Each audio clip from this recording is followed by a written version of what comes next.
In this video I'm going to demonstrate how to make Maids of Honour.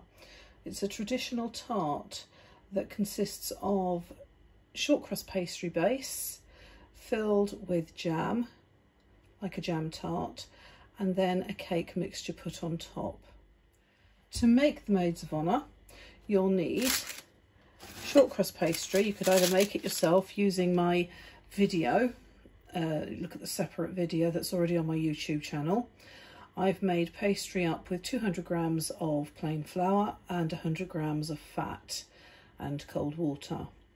I may not need all of that pastry, any spare can be frozen for another time. You also need jam, 2 to 3 tablespoons of jam, any flavour would do, and then it's a 1 egg cake mixture. Now the ratio of ingredients with an egg weighing 50 grams would be 1 egg to 50 grams of self-raising flour, 50 grams of caster sugar and 50 grams of soft margarine. So it's a 1 to 1 to 1 to 1 ratio. Everything starting with the weight of the egg being 50 grams. It also needs half a teaspoon of baking powder and some vanilla essence. And that's all you need to make Maids of Honour. Equipment wise, you can use a spoon and a mixing bowl. You could use an electric whisk, and you need a cutter for the pastry circles, and you need a bun tin. The first stage in preparation is to grease the bun tin so that the pastry cases don't stick to them. Remember to preheat the oven. That would be gas mark 5, 180 degrees centigrade. For this recipe, depending upon how much time you've got, you can make your own pastry, or you could buy a ready-made block of pastry, or you could buy pre-rolled. When you're rolling out pastry, don't forget to keep it moving and to keep your worktop reasonably floured, but not too much to make the pastry go tough. You need to roll the pastry out until it's half a centimetre thick. Once your pastry is rolled out thick enough, just push the cutter down and lift up, no twisting, because that will cause the pastry to become damaged. You want to cut 12 of those. Now I've got 9 out of my first roll of the pastry. If you buy pre-bought, pre-rolled, you should get 12 out quite easily. Just lay those into the bun tin.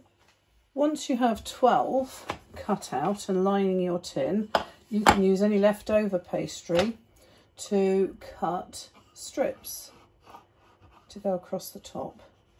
You can use your rolling pin as a ruler. You can use a pastry wheel if you have one to cut the strips as well.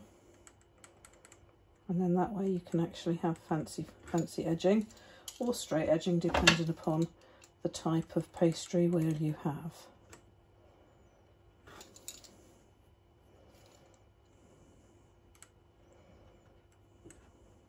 Once you've filled the bun tin with pastry circles, it's time to move on to putting jam in. So you just put a little bit of jam in each one, try and make sure it's consistent, not put too much in each one, because when the jam will be heated in the oven, it turns very liquid and you don't want it coming out all over the sides, all over the baking tray. So just a little bit, try and keep the amount in each one consistent. I've just kept my pastry strips for later, but now for the cake, it's 1 egg, yolk and white mixed, just lightly beaten with a fork, just to get them to mix together. Then to that, you can add the 50 grams of caster sugar and the 50 grams of soft butter or margarine, softened in advance if it's butter, or allowed to stand out of the fridge for about 15 minutes. And then half a teaspoon of baking powder added to the flour to give it an extra boost. It does have self-raising flour, so it has got raising agent in it.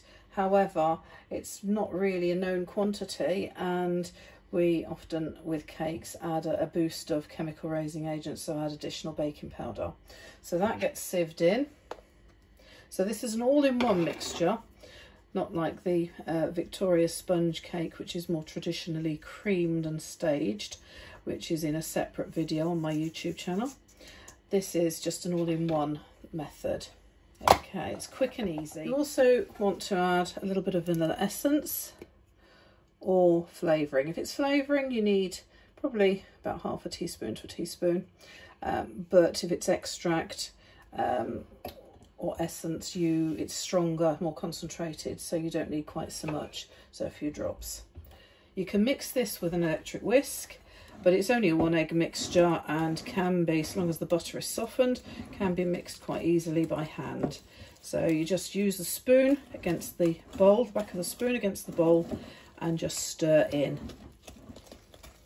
So it's an all-in-one method. All the ingredients go in together and you just beat it until it reaches a soft dropping consistency.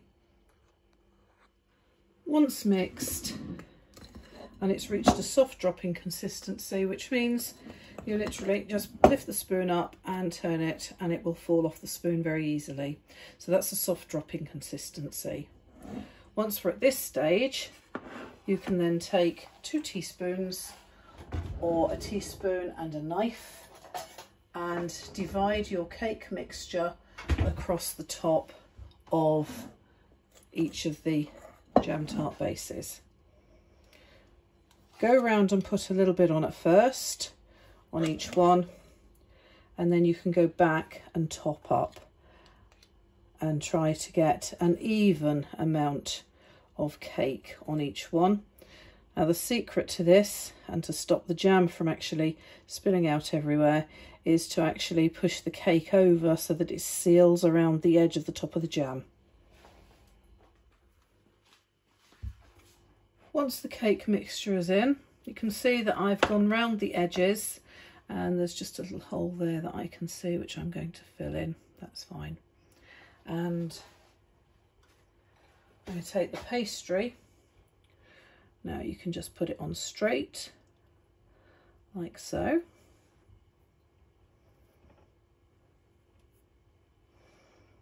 Across the top, just to make a little pattern. Or you can twist it, depends really upon what you want. It doesn't tend to look tidy when it's twisted, as it doesn't make a nice neat crossover.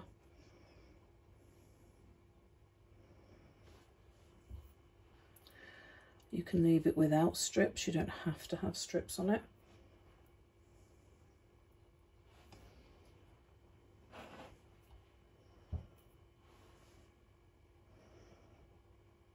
You could make the strips a little bit longer so that they touch the pastry. But what you want to do is you don't want to stop the cake from rising.